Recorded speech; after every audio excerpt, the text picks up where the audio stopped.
Hi everyone. পূর্বের লেকচারে আমরা নাম্পায়ার অনেক কিছু দেখেছি, যে ফ্ল্যাটেন, রেভেল আরো অনেক কিছু দেখেছি। এই লেকচারে আমরা আরো কিছু জিনিস শিখবো যেগুলো না শিখলেই নয়। আমরা একটা কোড সেল ওপেন করি। এটার মধ্যে আমরা একটা নাম্পাই অ্যারে নিই, অ্যারে। এটার মধ্যে আমরা দিয়ে দিলাম 1 2 3 4। এখন আরেকটা নিলাম হচ্ছে লিস্ট। আমরা যেটা আগে শিখেছিলাম ওটাও আমরা দিলাম 1 2 3 4। এখন নাম্পাই অ্যারে আর লিস্টের মধ্যে আসলে অনেক পার্থক্য আছে। অনেক ক্ষেত্রে নাম্পাই অ্যারে আমাদের জন্য শুধু যে এটা শুধু স্পিড বাড়ায় দেয়, খুব ফাস্ট কাজ করে তা না, আরো কিছু সুবিধা আছে। ফর এক্সাম্পল, এখানে যদি আমরা প্রিন্ট করি এ এবং প্রিন্ট করি বি, আমরা দেখব দুইটা সেম অলমোস্ট। আর শুধু এখানে পার্থক্য হচ্ছে এটার মধ্যে কমা দিয়ে দেখাচ্ছে না নাম্পাইতে, আর আরেকটা কমা দিয়ে দেখাচ্ছে, বাট ম্যাথমেটিক্যালি দুইটা আমরা একই কাজ করতে পারি। এখন এইখানে যদি আমি নাম্পাই এর এটা যেটা এটার আর্কিটেকচার এখন নাম্পাই অ্যারে হয়ে গেছে। সো আমি যদি এখানে লিখি এ ডট শেপ এবং এটা যদি প্রিন্ট করি, ও আমাকে দেখায় দেবে এর শেপ কত। বাট যদি আমি বির ক্ষেত্রে লিখি এবং প্রিন্ট করি, তো আমাকে একটা এরর দেবে, কারণ বিতে শেপ বলতে কোনো অ্যাট্রিবিউট নাই। সো এটা হচ্ছে একটা পার্থক্য। এখন কথা হচ্ছে শেপ দিয়ে আমরা কি করব।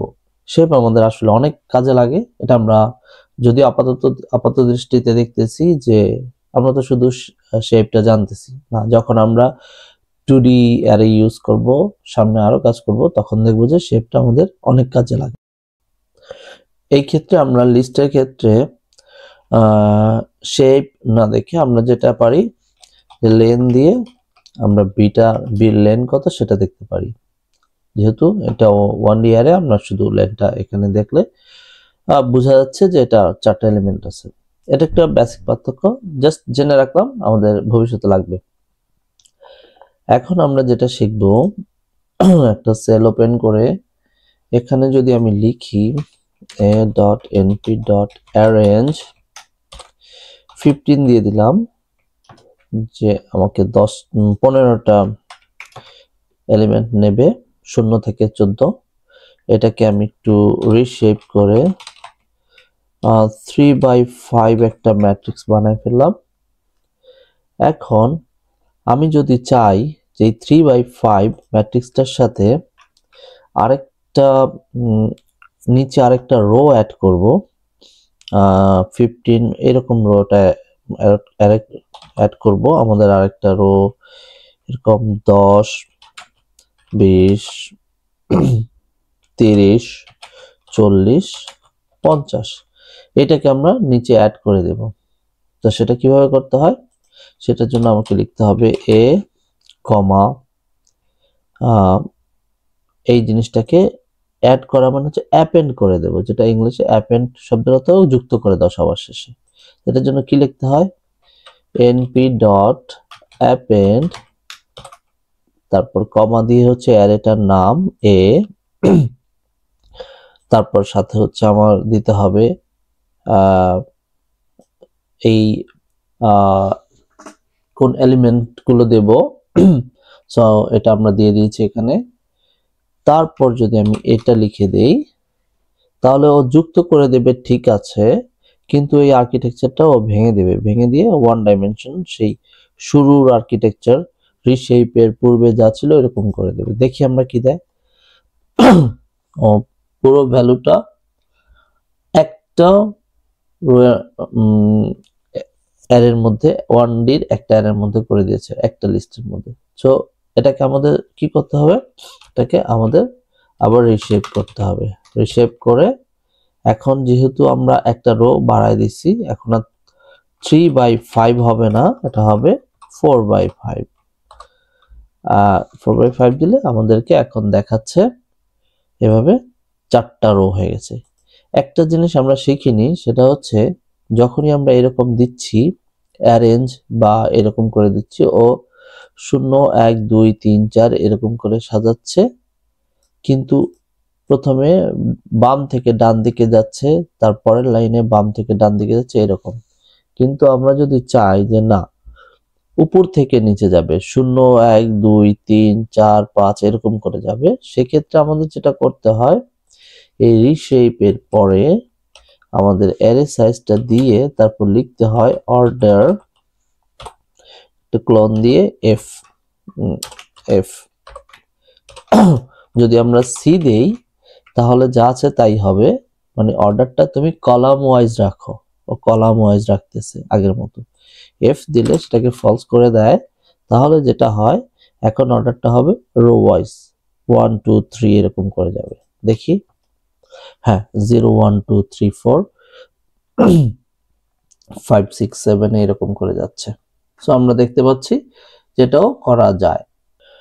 নামপাইতে আরো চমৎকার কিছু জিনিস করা যায়। ফর এক্সাম্পল, আমি যদি এইরকম দেখি np ডট অ্যারেঞ্জ, এখানে আমি দিয়ে দিলাম 15, তাহলে ও আমাকে দেখাচ্ছে 15টা এলিমেন্টের একটা সিঙ্গেল অ্যারে।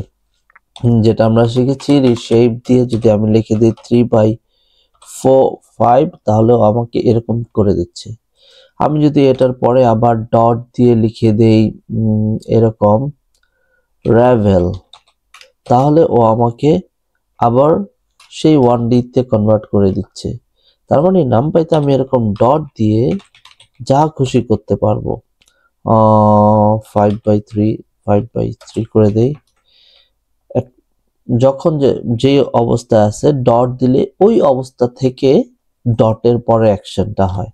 এখন যদি আমি ম্যাক্স লিখি, আমাকে এর মধ্যে থেকে ম্যাক্স ভ্যালু দিয়ে দেবে এরকম করে। এখন যদি আমি চাই এটাকে আবার এটার সাথে +2 করে দিলাম, ও +2 করে দেবে, সব করা যায় সিরিয়ালি।